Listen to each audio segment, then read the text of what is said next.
السلام علیکم ورحمۃ اللہ وبرکاتہ۔ بہت دنوں کے بعد آپ حضرات و خواتین کے سامنے میری حاضری ہوئی ہے۔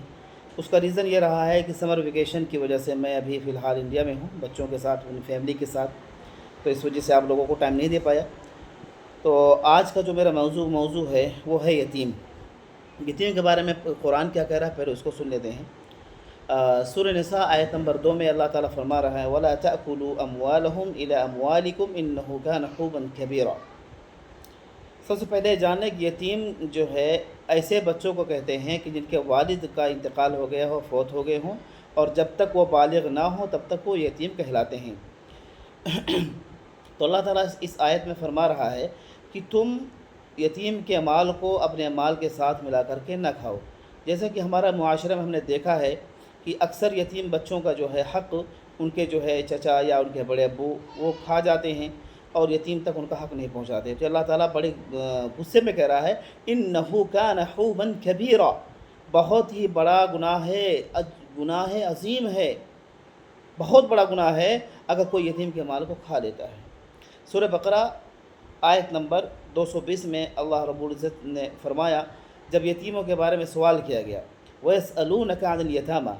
یتیموں کے بارے میں سوال کرتے ہیں صحابہ کرام آپ سے، تو آپ کہہ دیجئے قُلْ إِصْلَاحُ لَهُمْ خَيْرٌ، کہ آپ جو ہے آپ لوگ یتیموں کے ساتھ خیر خواہی کا معاملہ کریں۔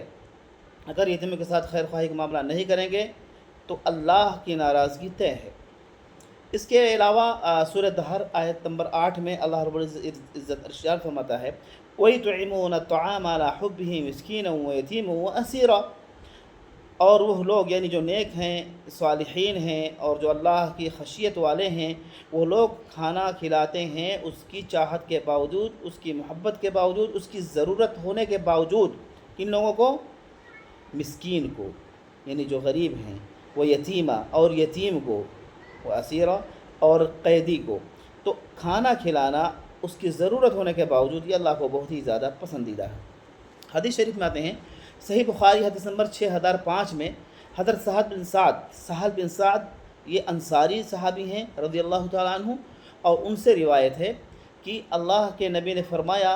کہ جو یتیم کی کفالت کرے گا، یتیم کی جو بھی کفالت کرنے والا ہے، یعنی اس کی دیکھ ریکھ کرنے والا ہے، اس کو کھلانے پلانے والا ہے، اس کی تعلیم کا جو ہے نظم کرنے والا ہے، وہ اور میں جنت میں اس طرح ہوں گے، یعنی شہادت کی انگلی اور بیچ کی انگلی دونوں آپ نے ساتھ میں ملا کر فرمایا کہ دونوں اس طرح ہوں گے۔ اللہ اکبر، کتنا زبردست آفر ہے ان لوگوں کے لیے جو اللہ کے نبی کا قرب چاہتے ہیں، اللہ کے نبی کے ساتھ میں اپنا بنگلہ چاہتے ہیں جنت میں، تو وہ آج ہی یتیم کو گود لینا شروع کر دیں اور یتیم بچوں کی پرورش کا انتظام کریں، یتیم بچوں کے کھانے خرچ کا، ان کی تعلیم کا نظم کریں۔ دوسری حدیث ترمذی شریف کی ہے 1920، حضرت عبداللہ بن عباس رضی اللہ عنہ سے روایت ہے کہ نبی کریم صلی اللہ علیہ وسلم نے ارشاد فرمایا کہ جس نے کسی یتیم بچے کے کھانے پینے کی ذمہ داری لی تو اللہ رب العزت اسے جنت میں داخل کرے گا۔ جس نے کسی یتیم بچے کی کھانے پینے کی ذمہ داری، اس کے تعلیم کی ذمہ داری لی تو اللہ رب العزت اسے جنت میں داخل کرے گا، البتہ وہ ایسا گناہ نہ کرے کہ جس کی معافی نہ ہو، یعنی گناہ کبیرہ اگر وہ کر رہا ہے تو اس کو تو معافی نہیں ہوگی، لیکن اگر اس کے علاوہ اس نے گناہ نہیں کیے ہیں تو جنت میں داخلہ طے ہے اس شخص کا جو یتیم کی کفالت کرتا ہے۔ ابن ماجہ کی روایت ہے 3689، اس میں حضرت ابو ہریرہ رضی اللہ تعالیٰ عنہ سے مروی ہے کہ نبی کریم صلی اللہ علیہ وسلم نے ارشاد فرمایا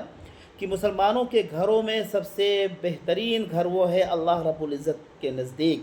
مسلمانوں کے گھروں میں روئے زمین پر بہترین گھر ہے وہ جس گھر کے اندر یتیموں کے ساتھ اچھا سلوک کیا جا رہا ہو،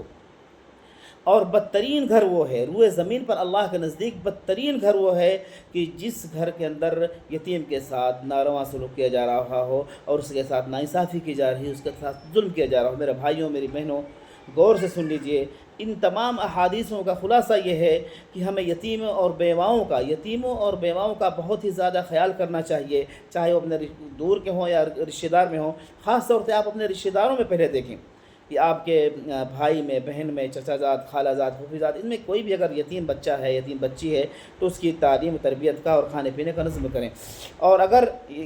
آپ کے قریب میں نہیں ہے، آپ کے پڑوس میں ہے یا کہیں پر بھی ہے روئے زمین پر، اس کا اجر وہی ہے جو اللہ رب العزت نے بتایا اور جو اللہ کے نبی نے بتایا۔ ایک آخری حدیث کو بتا کر میں اپنی بات ختم کرتا ہوں۔